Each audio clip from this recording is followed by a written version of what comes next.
This episode of the show is brought to you from the Salesman.org HubSpot studio.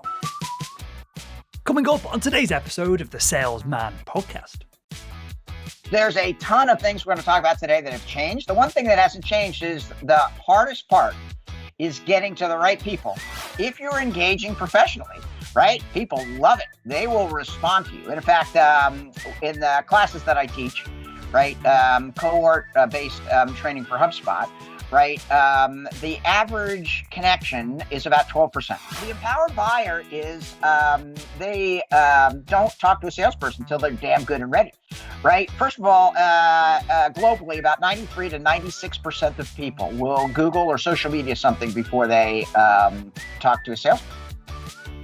Hello, Sales Nation. My name is Will Barron. I'm the host of the Salesman Podcast, the world's most downloaded B2B sales show. On today's episode, we have an absolute legend, Dan Tyre. He was the original member of HubSpot's sales team. He is now a speaker, an author, an executive over at HubSpot. On today's episode, Dan, step by step, tells you how to prospect for new buyers in 2021 and moving forward to 2022 and beyond. Everything that we talk about in this episode is available in the show notes over at salesman.org/Dan. And with that said, let's jump right into it. Dan, welcome to the Salesman Podcast. Boom!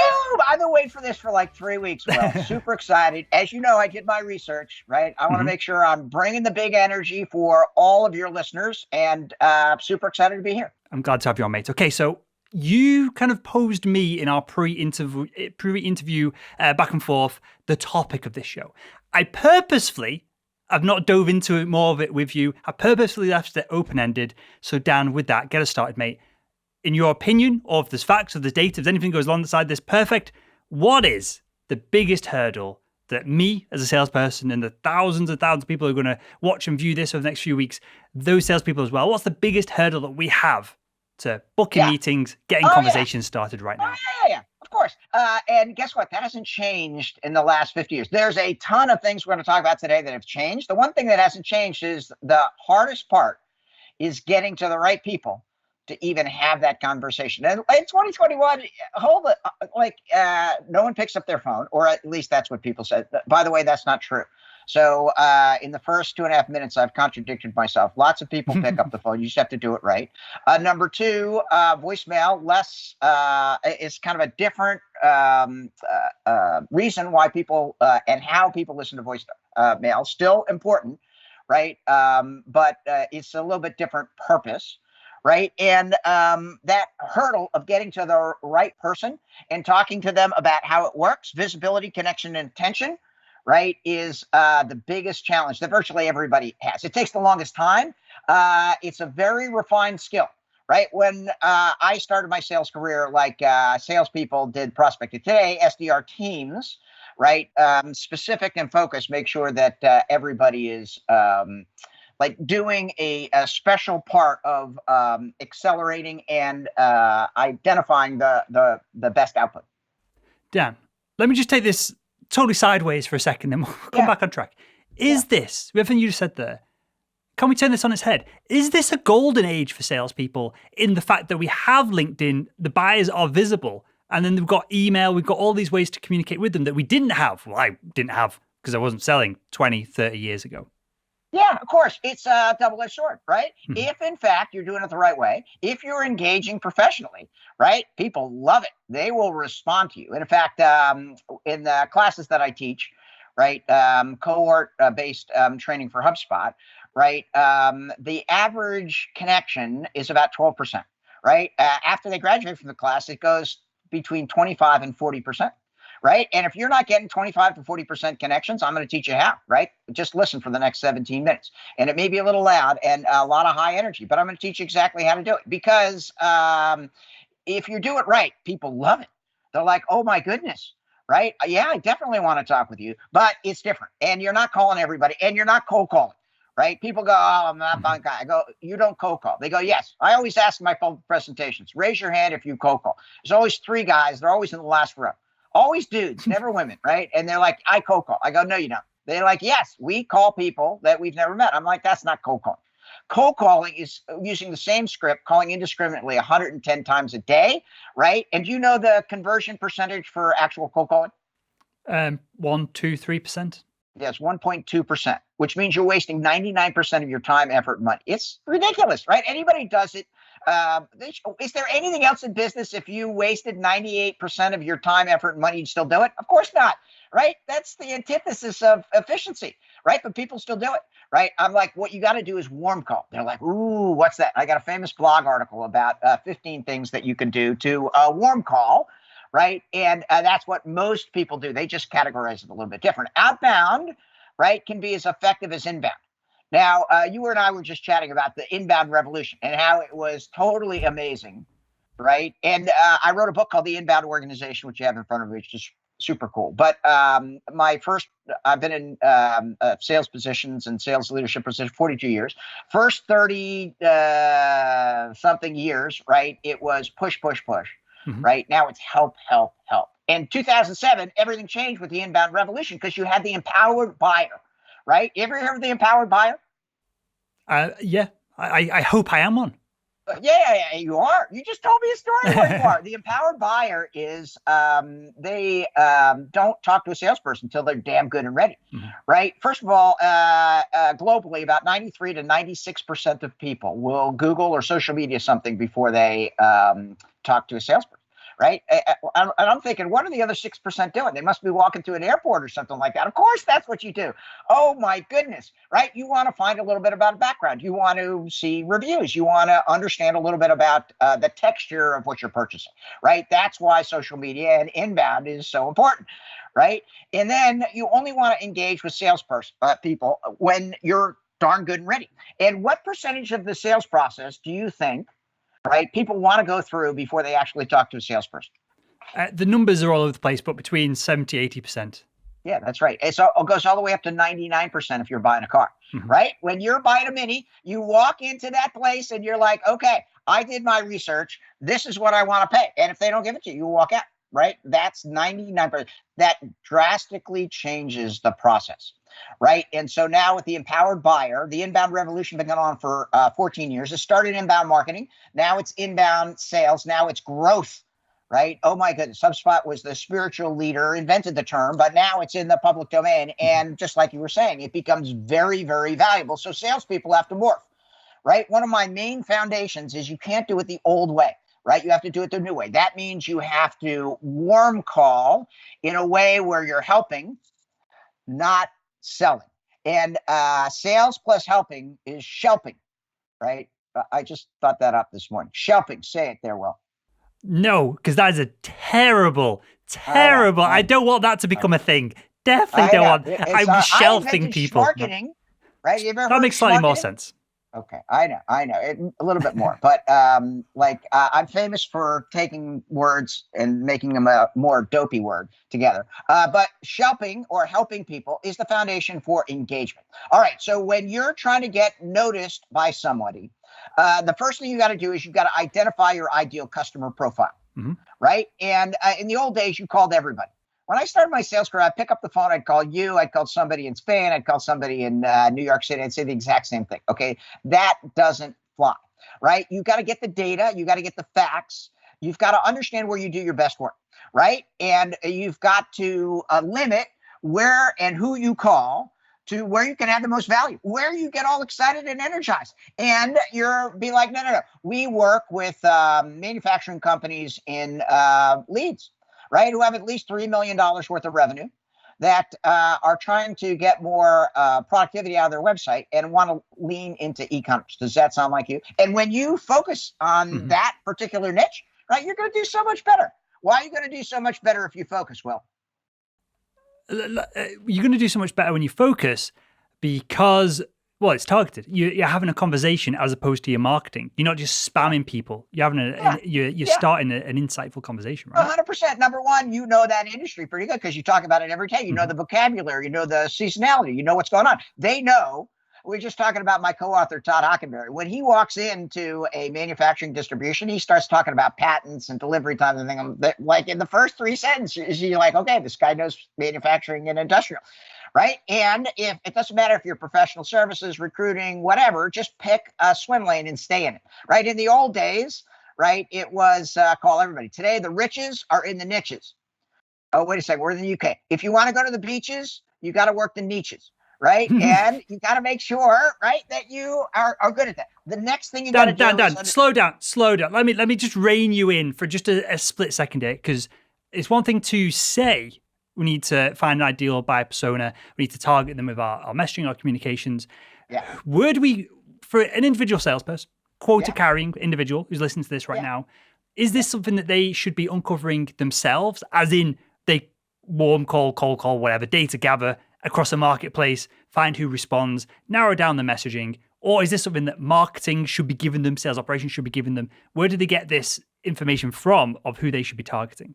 It's awesome. It's the latter if it is available, but if not, then salespeople should figure it out their own. And guess what? They already know, right? They know when they call recruiting firms or podcast companies or marketing firms or that they close at a higher clip, right? One of the key points of selling in 2021 that makes it better is you have access to all the data, right? If you have a modern CRM that shows you your close percentage by vertical market, you know the areas where you're closing deals at a 10% as opposed to 90%. And if you're smart, where do you spend the time, right? You spend time with higher output where you're getting a greater return on investment. And in the old days, we didn't have access to that information, right? You can run reports like that in Siebel or like Dynamics. It was impossible. Now, right, with modern CRM, you can get that information right there. So, right, I'm always looking at where I can provide the most value, where I get the best traction, and then I get to really understand that industry, right? I focus on, I understand. And then I'm like, no. I work with professional services companies that practice inbound, that are based in Leeds, right, that have best-selling podcasts that want to get a little great speaker guest. Does that sound like you? Now, when I start the conversation like that, what do you think? You think it's me? It is me. You're this like, person's speaking directly to me. Looking around going, that's weird. How does that guy know it? Guess what? I know you're a chemistry major. I know you went to Bangor University. I know you went to Leeds. I know you. It took me 3 minutes to find that out, right? And yes, you're a little bit of a mini celebrity, but anybody you want, right? You can, you ever want to make somebody happy? You say, well, I just tweeted out that last Twitter promo about your upcoming, and you'll be like, what? You're like, yeah, my 40,000 Twitter followers. I don't care if you have 3 Twitter followers. Once I retweet you, I'm in a different category. Now, all of a sudden, you're like, okay. So when you're doing your outreach, you get your ideal customer profile. The next thing you do is you practice your greeting, right? And when I call you, I say, ring, ring. Say hello. Hello. Will, this is Dan from HubSpot. Hi, Dan from HubSpot. Thanks for picking up the phone. And when I say that, what do you feel? I feel confused because that's not what I'm expecting, right? Yes. You're like, what? Who? What? So the first time you hear what I tell everybody when you're going in the engagement, you got to make sure you have good voice tone when you call. When I call, right, you know it's me. Now, you don't have to be Dan Tyre with the big energy, because if I thought you were, I should have used the small energy because you're a super smart guy. I'd be like, Will, this is Dan from HubSpot. Very articulate. You call like that, I'd be thinking that you're thinking I'm thick if you're talking that slow. No, not necessarily, but I want to, and as soon as you jump in with your big energy, then I'm going to match it. Right? Behavior modification, right? There is a plugin for LinkedIn called Crystal Knows that will give me the personality characteristics of the person I'm talking to, right? But I can see it in the picture. And I do, with a little bit of research, I can understand whether I go big energy, medium energy, low energy. Anyway, I want to sound good. I want to sound sharp. A lot of people who are doing outbound calling, they don't sound interested. They sound bored. They don't sound like they want to talk with me. I want to sound like I sound like I want to talk to you. One second though, how do you turn that on? Again, it's one thing to say or make the use of describing words. How do you turn that on? Clearly, this is a skill that you have. It's something that I don't necessarily have. I have to listen to, for example, I listen to music before a podcast episode and get myself riled up for it. How do you go about just switching that on? Number one, 2 cups of Guatemalan coffee. That'll get anybody rocking. Number 2, stand up. When you sit down, right, all the stress goes to your shoulder. You're thinking, oh, this is a business kind of thing. I'm moving around here, Will, right? I'm lifting weights. I'm like boxing. I'm like walking around. And the brain is a very interesting thing. And when I say, Will, this is Dan from HubSpot, you don't think like Dan from HubSpot. You're going through a little bit. It plays to what we call your lizard brain with a Seth Godin. Do you know Seth Godin? Yep, of course. Okay. The bald-headed marketing guru, not Seth Rogen, the guy, the Canadian comedian. We're talking purple cows, not smoking weed. Yeah, you got it. He's like, okay, when you are connecting with somebody the first time on the phone, they don't really think through with their executive functioning. They go right to your caveman brain. And I'm like, yes, that's true. So when I say, Will, this is Dan from HubSpot, you may take between 3 and sometimes 25 seconds thinking, okay, Dan from HubSpot. Do I know this guy? Is he my cousin? Did I root for, did I go to college with him? What did I do? How did I and you're going through, and then you're going to do exactly what you're going to say. You may be confused. You're going to be like, yes. And then that's where the line, thanks for picking up the phone, comes in. We used to say, how are you doing today? But if I ask you how you're doing, how do you feel? I feel like there's a salesperson on the other end of the phone. Exactly. You put me in a category, I'm never going to get out of that. So what we found about 4 years ago is if I say, well, thanks for picking up the phone, right? You're like, okay, that's flat out weird. I've already sent you 2 curveballs in the first 12 seconds and I'm totally in control. And you're like, okay. And then you'll say, okay, why are you calling me? Or how can I help you? And I'll be like, ugh. It doesn't sound like you're expecting my call. Now, in the UK, there's not a lot of uggers, right? And I have to kind of push people to ugh. They're like, that's no one in the UK would say that. I have lots of people who call in the UK that say that. And what you'll hear is people like chuckle, or they'll say, what did you just say? And I'm like, ugh, you got to lean into the GH. Just do it. Do your ugh. Do it. Ugh. Okay, it's a little too harsh, but this first time you did it in front of 700,000 people. That's awesome, right? It's ugh. Kind of a funny ugh. It doesn't sound like you're expecting the call. And they're like, I wasn't, right? Now you're going to address resistance. Now you're going to say, well, I saw that you run a great sales podcast. I listened to that episode, number 67, where you had sales leaders talking about the most difficult part of the sales process. I saw that you have the #1 rated podcast, and I work with inbound companies, right, that want to double their podcast listeners in the next 12 months. Does that sound like you? And what would you say if I said that? I'd say yes.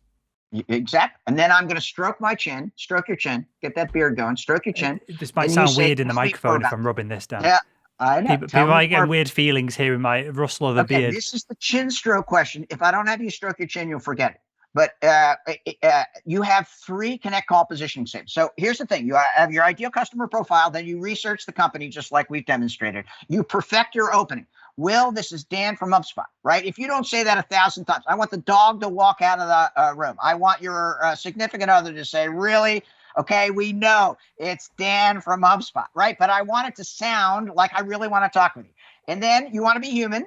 Right? If somebody sounds like they're having a tough day, I'm like, okay, Will, sounds like you're having a tough day. And you're like, why are you calling me? I'm like, Will, do you want me to sing you a song? Do you want me to tell you a joke? Right? They're like, no. I'm like, oh, it doesn't sound like you're expecting my call. And they're like, I'm not. And you're like, okay, I work with business leaders who are podcasts who are trying to extend their program. Does that sound like you? And then you're going to say yes. If you say no, I didn't do enough research. Right? Because it's all online. I know everything about you. And we've never met before, 12 minutes before. Right? And now, then I'm saying, okay, I also work with business leaders who have been practicing inbound, who like to read business books, and who believe inbound is a leadership principle. Does that sound like you? And you're like, yeah, that sounds like me. Stroke chin. Tell me more about that. Now you're starting to talk. Right now, I'm getting a feel for who you are. I'm listening, right? I'm reviewing. Then 8 to 10 minutes in, after you're telling me all this kind of stuff, sometimes you'll say, what do you want to know? I'll say everything. Give me the 8-minute version. I want to understand. Now I won, right? First of all, I got you to smile when I said ugh. Second of all, now you're talking, right? Which is the hardest part. Third of all, halfway through the conversation, right, I'm going to say, hold on one second, Will. What I hear you say is, and when I say, Will, what I hear you say, what am I doing? I hear you say you're acknowledging that you're listening. It's called active listening. And it's the single key thing that prospects are looking for in a sales. It's a good job I answered that one then. Otherwise, it would have looked like I've just been zoning out for the past 15 minutes. That's all right. No. It's good that you're paying attention. But I want to make sure these active listening is so important. It's why introverts and women tend to be a little bit better at the prospecting function because they actually listen. Guys just talk. Do you have, not you personally, is the data on that? I'd love to see if that's been studied. I have to dig. That's my own personal experience. But everybody says you're a born salesperson. I'm like, no, that's not true, right? It used to be true when sales was the land of misfit toys, right? If you couldn't code, you couldn't write. They're like, okay, maybe you can take somebody to lunch. And that was what sales was in the 1980s. Now, right, it's hyper thoughtful, super intelligence, psychology focus, and engaging with people. That's why it's so much fun. It's different all the time, right? And you have to figure out the way in which you present the information, right? So that the empowered buyer understands that, number one, you know his problem or her problem. Number two, you're asking the right questions so that they think about the problem in a way that they might not have thought of. Lots of times people cycle in and they're like, this is what I need. And you're like, okay, well, have you thought of this, this, and this? And they're like, actually, no. And then you're like, okay, so lots of people ask for this, but what they're really looking for is this, right? That's the change, right? You're not telling them how much it costs, what color it comes in, and can you carry it up a flight of stairs. What you're doing is explaining to them how they can redefine the problem. All right. So after 8 minutes of them talking, you're like, okay, that's kind of interesting. It sounds like there's some business pain around this particular issue. Right? You've already proven, number one, that you're willing to talk with them. Number two, you've proven that you can have a short conversation where you can get them talking. Number three, you've been very overt in saying what I hear you say, so you're honoring them. Now, that lasts from 12 to 15 minutes, which is hard for many salespeople because you'll go through, have 3 of these conversations a day. You won't have talked to anybody since early this morning, and then this person wants to talk to you. But at 15 minutes, the best practices is to stop and say, all right, Will, sounds like there's something to talk about. What I'd like, this was a little bit of an interruption call. So what I'd like to do is I'd like to re-engage. What are you doing tomorrow? And you're like, I got some openings. I'm like, okay, are you a coffee person or a tea person? What's the answer to that? Are you coffee or tea? Both, if that doesn't ruin it. I have a coffee AM, tea PM. Okay, so I want to strategically schedule time after your second cup of coffee. So you're ready to go. You're like, I have all the answers to my question. And then I want to schedule either 25 minutes or 50 minutes to ask you some questions around this issue. A connect call, right, is what we call it in the flywheel model, lasts for 15 minutes. It engages. It uses those connect call positioning statements. It's all about you.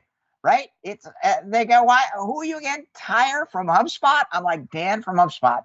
Don't worry about that. All I want to make sure is that you know that I know about you, that I have helped you identify that this may be something that is worth spending a little bit of time on. They may say, no, not right now. They may be in just visibility mode. And I'm like, okay. I'd like to just drill down into a little bit more just to make sure that I understand if this is a good fit or not, right? We'll spend 25 minutes. I'll ask you a series of questions. You can ask me some questions and we'll determine if there's a reason for move forward. That's called a discovery call. That's the goal of the connect call, right? And the discovery call, oh my goodness, in 2021, it's the new close call. Right? You ask the right questions on the discovery call, you will get that deal. They should look across the Zoom at you or the Skype at you, and they should say, well, those are the right questions to ask. Who are you? What's again? Oh, my goodness. And then you can proceed from there. Now, I got one other point, though, because in 2021, when people say that people don't pick up the phone, they're kind of right. And how many times do you have to call somebody to be professionally persistent? 10, 20. Okay. The best practices is you're going to call somebody 4 times over 12 days. The first time I call you, there's only a 4 to 7% chance that you're going to pick up. Sometimes you see my 602 number and you're like, who? Who's 602? I wonder who that is. Usually it'll go right to voicemail, right? Even in the UK, I leave a voicemail, but my voicemail is different because you're going to see a transcribed content on it on your iPhone, right? But I still leave a voicemail, and then I send an email, and in the email, it's your name first, an ampersand, my name and my company, trying to connect. And it's, Will, as per my voicemail, right? And then just 2 lines, right? I'm reaching out because I saw that you want to get more listeners to your podcast. I'm reaching out because I saw that you had that great post on LinkedIn. I'm reaching out because I'm connecting with business owners in leads who are trying to get more growth, right? And I've included my calendar link in my email. Just set up 15 minutes and I'm going to show you how I can help. See how I can help, right? I send it out. It's like, it used to be you had 2 paragraphs. Today, if you have more than 2 sentences, you're not doing it right. Then you have the first time, and the statistics say you're going to pretty much ignore that.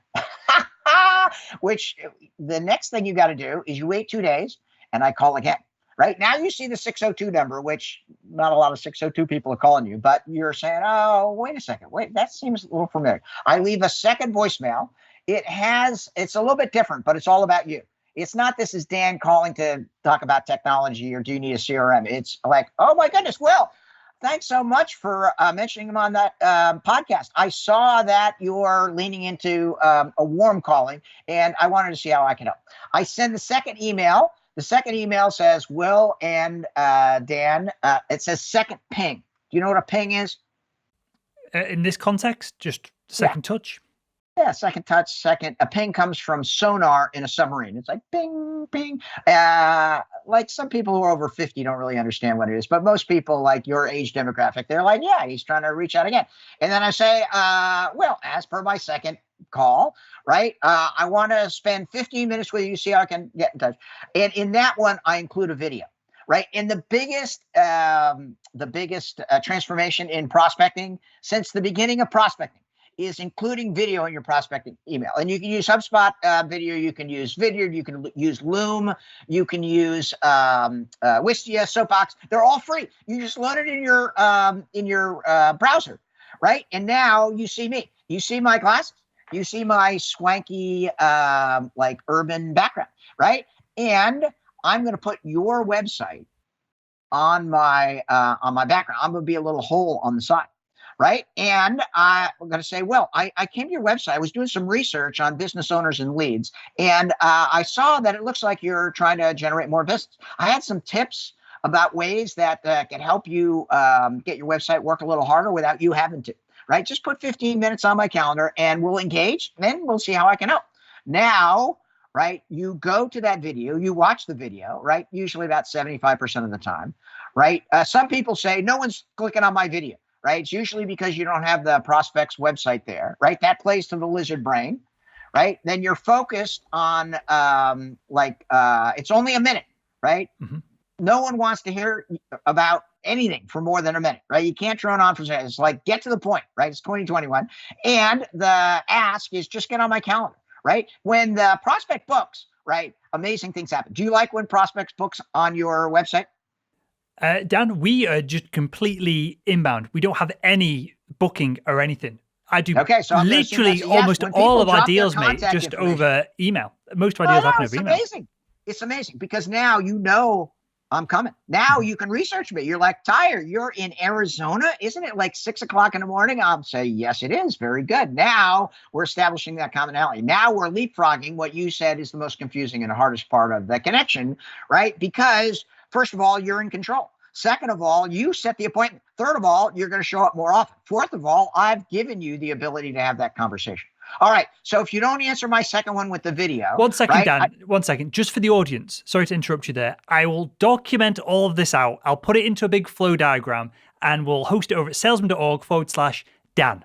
So, because there'll be people now who are on a treadmill trying to listen to this going, Frank, like just they've got an arm full of pen as they're trying to scribble. They're up to the chest at this point. I've got a hairy chest down. I can't write on this, mate. So I'll document everything.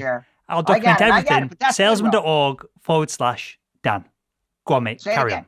salesman.org/Dan. Okay, we knew this was going to be good because you and I have complementary. You're the big brain and I'm the energy, right? And this is the hardest part, right? I got lots of stuff to talk about the classic sales process, but I want to help, right? And I've trained this for many years at HubSpot. I train our partner program. I have a lady by the name of Amber. She was so scared, right? And in 2021, the prospecting process, everybody's sitting at home, you're at your kitchen, right? There's a lot of negativity going on, right? Sometimes you talk to Mr. Grumpy, right? You don't talk to Mr. Grumpy because you're all inbound, right? But sometimes you're going to hit somebody who's going to be like, why are you calling me? And, right, that's when you use your skills, right?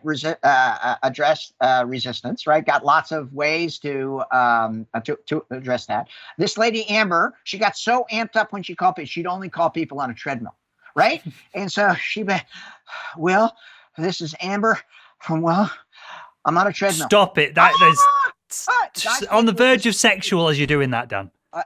You can't. Guys can't do it. Women, and then people say, "Why are you on a treadmill?" She goes, "I get a little nervous when I call people, so it alleviates my nervousness And people would just start laughing, be like, "All right, what do you want?" And she'd be like, "I'm calling pharmaceutical companies in London, right, who have a stage 2 or stage 3 product that they're trying to manage through their website and need a little help. Does that sound like you?" And they're like, "Oh my goodness, who are you?" Amber on the treadmill. And it's just a very nice and human way of engaging. All right. So if they don't answer your first two, which statistically about 25% of the people, if you include a video in the second one, are then going to respond, you wait 3 days because it usually goes over a weekend. And then you call a third time. Right. And that third time, you're going to reference something that you saw on Twitter, something you listened to the podcast. It takes 10 seconds, people. Right. If you call me and said, Dan, I see you at HubSpot, that's not good enough. If you say, Dan, how did you get on the salesman.org podcast? I'm your friend forever. I can't control it. Right now, I'm like, OK, you did your research. You earned your 10 minutes. How can I be of service? Right. I leave the third ping in the subject line. It's another information. You know, I've done my research. You know, I want to talk to you. I've been professionally persistent, right? And then I wait 2 more days. This is the money call because you'll pick up usually on the fourth call because you've seen 602-432-7451 4 times, right? You've seen the email 3 times, right? You've got 4 voicemails. So my voicemail there is like, well, this is my 4th voicemail. I'm pretty sure that you understand how to get a hold of me. You got 4 emails from me as well, 2 videos, right? Sounds like you're busy, right? Should I stay or should I go? If you want to know a little bit more about how I can help business owners and leads grow their business over the next 18 months, just get on my calendar. If it's not the good timing, just save this email, right? Just let me know. If you ever decide to grow better, just come back, get on my calendar, and I'm happy to help. My name is Dan from HubSpot. Thank you very much. Right. And for me, that connects at between, 78 and 85%, which people says that's not fair. You're like a mini celebrity and you're executive of HubSpot. I'm like, OK, granted. But if you follow those rules, you should connect between 25 and 40%. People who have never called before, if they use those techniques, especially leading into video, you'll greatly accelerate the hardest part of the sales process. And it's like anything else. Right. It's hard when you start because it's emotional. Right. And it leverages. People say they don't want to talk with me, which is not true. Right. Because do you want somebody to call you and help you? Will? I do. And just to double down on this point, until you've spoken with the individual, they've no idea who you are. They're not making judgments about you anyway. They just don't give a shit. They're just oblivious. You're 100%. Making up these emotions on your side. 100%. But what I just taught you is to make it all about you. And I want it to be all about you because I have to be. It's the empowered buyer. I'm not talking to everybody. I'm talking to business owners and leads that have a world-class podcast and want to double their listening audience in the next 12 months. And if you are nuanced enough, smart enough to do that, then you're going to win. Right? Because I'm speaking directly to you. You're a segment of one. You're going to be like, oh my goodness, I got to call this guy back. You won't call me back. You'll email me or you just get on my calendar anywhere from 75 to 82% of the time. And it's not just me, right? I just have done it for a while, have taught it to the folks at HubSpot, have taught it to partners at HubSpot, and now bring it to the world, right? The reason I got so excited is like, I've traveled all through the UK. I've spoken in London dozens of times, Manchester, Chester, and UK audiences are a little bit different, right? UK humor is a little bit different, a little bit ironic, a little bit self-depreciating, right? I got to Google British humor, a little drier, yeah. But it still plays, right? Unless you're an introvert, then my big energy is hugely annoying. Then I'm just like going to back it down a little bit. But with these techniques, right, we know that you're going to engage. You just have to do the work. And what we found is if you use these techniques, if people say no, they don't really mean no, they mean not now, right? Because virtually everybody in the UK wants to grow. Right. And it's not so much like that in Italy. I don't know if you have a big Italy following, but sometimes when I talk to people in Italy, I'm like, do you want to grow? They're like, not really. That's the only place in the world that I found that they're not like, it's not a number one thing. But in the UK, they're like, yeah, I want to grow. I'm like, all right, what's your strategy? And they're like, well, this is what we're going to do. I'm like, okay, can you hit your goals? Keep doing what you're doing. And they're like, maybe I'm not quite sure. I'm like, all right, let's just get on the calendar for 15 minutes. Let's see how I might be able to help. And with that ideal customer profile, with that outreach 4 times over 12 days, with including video, with being of service, with ensuring that if somebody isn't ready to go, you're like, okay, it's perfectly okay. Right? At the time in which you decide you need to meet my services, just remember the guy without a lot of hair with the black glasses who is sent you the video, and then just ping me, and I'm happy to pick it up when you're ready to go. And that is part of the flywheel, right? The new way of selling is helping, not pushing, right, to everybody's benefit. I've got one thing that I want to ask you about, and we'll wrap up here. I'm conscious of time because I want to know what the next call looks like. I want to learn more about the flywheel. We'll have you back on Dan to dive into all this in the future. I know. But one thing, and I think this is really important, and I've got zero budget in our company, in the grand scheme of things, right? But salespeople reach out to me, and I connect with salespeople typically, in your words, when they've earned the conversation or they've earned the call. That first email, I just delete. I just don't care. I'm probably not going to read it. I'm busy. The second, you're a damn fine human being, Will, and you're just like every other business owner. You got how many emails do you get a day? To the actual account past the filter, not many, but the pre-filtered account, like 100 odd emails a day, right? So, but when people work hard, I feel like come on, we work with salespeople, we train salespeople in the audience. I'll give them a shot. I'll get on the phone with them. I'll just give them something. How important is it, Dan, to have that mindset of earning the conversation, as opposed to, I feel like a lot of salespeople make a few calls, try and use some weird manipulative tactics, do some old school selling, it doesn't work on the first or second, so they just give up. They almost feel entitled. Whereas the opposite end of the spectrum, the salespeople who purposefully try to earn a call, in my experience, do way, way, way better. How important is that mindset shift to make really that you're earning 100%. This? It's all of it. That's the leadership principle of the Inbound Organization, the book that I wrote, right? I also wrote the foreword to a book called Inbound Selling by Brian Signorelli. My buddy Mark Roberge, who's the first vice president of sales at HubSpot and now the entrepreneur in residence at Harvard Business School. And I wrote the foreword, and we talked about how it's completely different, right? What you want is somebody to help you. And if I can convince you in 4 emails and 4 phone calls that I can help you, right? It plays right to your heart. Right. So selling is helping.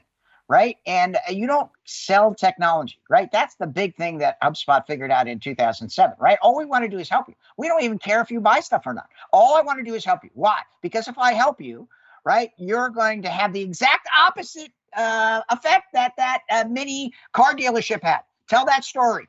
Take 30 seconds and tell that Dan, story.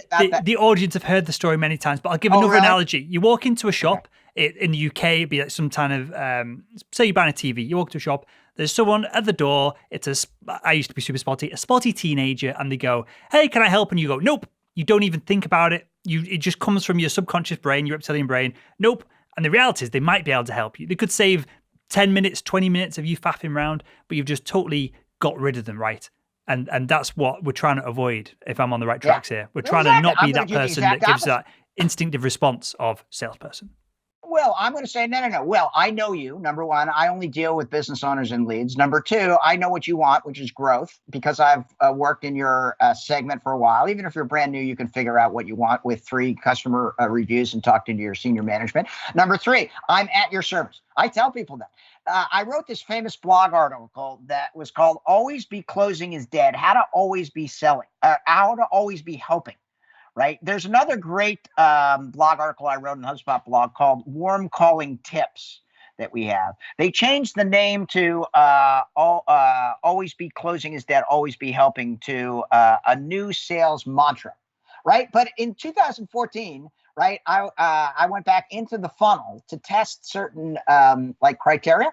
And if I was even a little bit pushy, right, people would never call me back. They'd ghost me. They'd be like, I'm not talking to that guy. Right. If I called them and said, Will, I'm at your service. They're like, excuse me. They're like, I'm like, I want to help. And they're like, help with what? I'm like, it depends. What do you need help with? Right. Usually it's around growth. Usually it's around podcast owners in the UK who are trying to grow their listening audience. Does that sound like you? And they'd be like, yes. I'm like, all right, tell me about that. And then they just go off, sometimes for 15 minutes. Then it's completely different.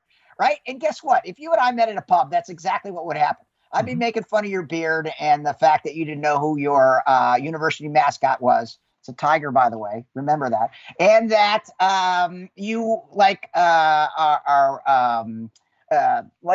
different things that we saw and things like that. As soon as you introduce a phone, right, then it gets all weird, right? But it doesn't have to, right? It's like that human kind of approach. And what I just described is a great way of getting your humanity across in 20 seconds, right? And if you get Mr. Grumpy, you're like, oh my goodness, I get hung up on about 1.5% of the time, right? I just get the guy, he had to take his dog to the vet. His kid got kicked out of school for smoking weed, something like that. And he's just in a bad mood and he hangs up on me. I send him a video. I'm like, oh, Will, I'm so sorry. I must have caught you at a bad time. I'm at your service, right? I ran this report about your ability to generate more leads inbound. I wanted to hand it to you. And if there's ever anything I could do, people will actually call me on that one, right? And they'll be like, who are you? Are you a Martian? Oh my goodness. I hung up on you and you sent me a video. I'm like, yeah, that's kind of the way we roll. Everybody has those kind of things. And in a global pandemic or emerging from a global pandemic, that humanity is really unique. And people naturally gravitate to it, right? And then you build up your flywheel. Then more and more people like, no, it's the exact opposite of your car example. Then people like, no, go talk to Tyre. And that happens to me now like 8 times a day. After being at HubSpot for 14 years, people are like, no, you got to talk to this guy's amazing. All he wants to do is help. You get that reputation. It's all downhill from there. Final question. This is massively loaded in that we all know what the answer is going to be from you, but I think this is be valuable for the audience. Should sales be, even if we're sat at our kitchen table listening to this, making calls, right? Should we be suited, corporate, boring, stagnant, or should sales, if done right, be fun? It's unbelievably fun. The reason I went into sales is number one, to have fun. Number one. Number two, to learn stuff. Number three, to make money. Right. I've changed my mantra in 2014 to doing the most good for the universe. Right. The reason I'm still at HubSpot 14 years in is HubSpot makes this big impact. Right. We teach this all the time. You go to HubSpot Academy, right? You can learn inbound sales. Right. There's a plug right there. It's free. 3 hours. It's a class. Right.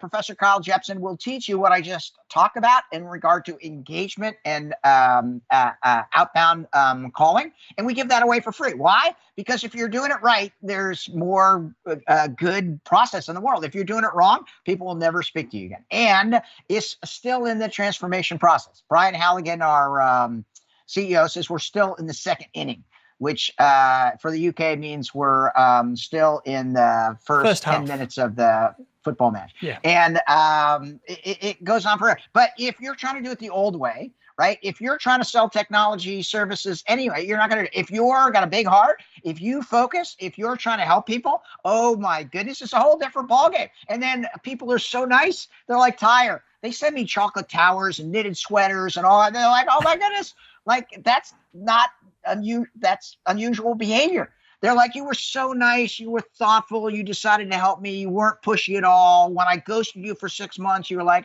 whatever. Now you have to run a little bigger funnel, right? You have to be available. You have to make sure you're providing the right information at the right time. But it's the right philosophy, a management philosophy to help, not sell. If a customer sent me or a prospect sent me a knitted sweatshirt, Dan, I don't know how I'd feel about that. I might feel slightly uncomfortable. I got 25 of them. I know. It's amazing. First of all, it's fun. Second of all, this is the new sales process called inbound selling or the flywheel, right? We have to do another session on that. This means that your customers are more important than your sales team. And I know that's very controversial on the salesman.org, but it's true. And there's ways that salespeople can be insightful, thoughtful to make sure that that works. And the bottom line is you want to lead with helping. And if you do that, right, it will resonate with a large group of folks. For sure. We've covered the marketing flywheel before. It's probably, I've had a conversation with your VP of marketing off the record about this, which is translating some content for the show. So I think we're all on board with this. It's not controversial at all, Dan. And with that, mate, let's wrap up there. Tell us a little bit about the book and then where we can find more about you as well. So when I started as the first salesperson for HubSpot, I didn't even do my bio. You're a good interview, Will. You skipped right over that. And for me as the first salesperson, first sales manager, first sales director at HubSpot, it was different with the outbound reach. And inbound marketing resonated very, very well. But as a salesperson, I love those inbound leads, right? Then it moved over to inbound marketing, inbound sales, or what we called inbound growth. Then I'm like, no, wait a second. What we just talked about, we spent the last half hour talking about the leadership principles of helping, not selling. And inbound organization is all about treating people like human beings, which is important in the outbound process. Number 2, helping, not selling. Number 3, looking at the data. Number 4, solving for the customer. Number 5, ensuring that you're delivering the right information to the right time. And number 6, being persistent in a way in which it doesn't feel like you're being overbearing. And those foundations, right? I was speaking publicly about the inbound organization, and this guy, Todd Hockenberry, is like, I talk about this all the time. Let's write a book. And I'm like, okay. I thought about it for like 8 seconds. And I don't know, have you ever written a book, Will? No, have I, Eck? Okay, it's hard. It takes hundreds of hours. I thought writing a book was going to be like talking. It's nothing like talking. You got to be. But the good news is I have the best co-author in the history of books. And you can go to www.inboundorganization.com. You can download all this free stuff that we do because we believe in the inbound process. You can buy the book in bulk. You can see all of the great stuff. And it's been super fun to help spread everything that I've learned at HubSpot all over the world, 120 countries, to more and more sales, marketing, service, support, business leaders all over the world. And where can we find out more about you specifically, Dan? And maybe some of these blog posts. Yeah. Connect with me on LinkedIn. I'm an open book. Twitter at Dan Tyre. Instagram, if you want to see pictures of my food, Dan Tyre 1.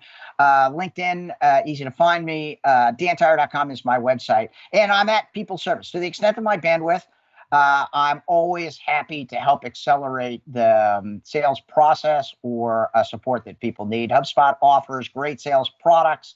Our CRM is free. HubSpot is got the #1 CRM for scaling businesses, which is super fun. And I'm happy to be associated with the company for the last 14 years. Amazing stuff. Well, the audience have heard a pre-roll from HubSpot, an advert probably about 10 minutes ago from HubSpot. I'm clearly bought into HubSpot as well. So hopefully that speaks volumes with yourself, Dan. And with that, we'll link to everything we talked about in this episode. I will visualize and make everything as visual as possible. We'll maybe put some kind of download or something together that documents it all, and we'll host that over at salesman.org/Dan. And with that, mate, I genuinely appreciate your energy that you bring, the insights of all this. I might have to go for a friggin' lie down afterwards to recover from the bombardment. Yeah, that's what my wife said. And, I've been sheltered at home for 14 months with my beautiful wife. She's like, okay, the poor woman. You moved to a tent in the backyard. She goes, all you do is yell at your computer for 12 hours a day, which is pretty much true. Right? Oh, well, look, it genuinely comes across. It comes across as genuine. So I appreciate that, mate. And with that, I want to thank you again for joining us on the Salesman Podcast. Thank you very much.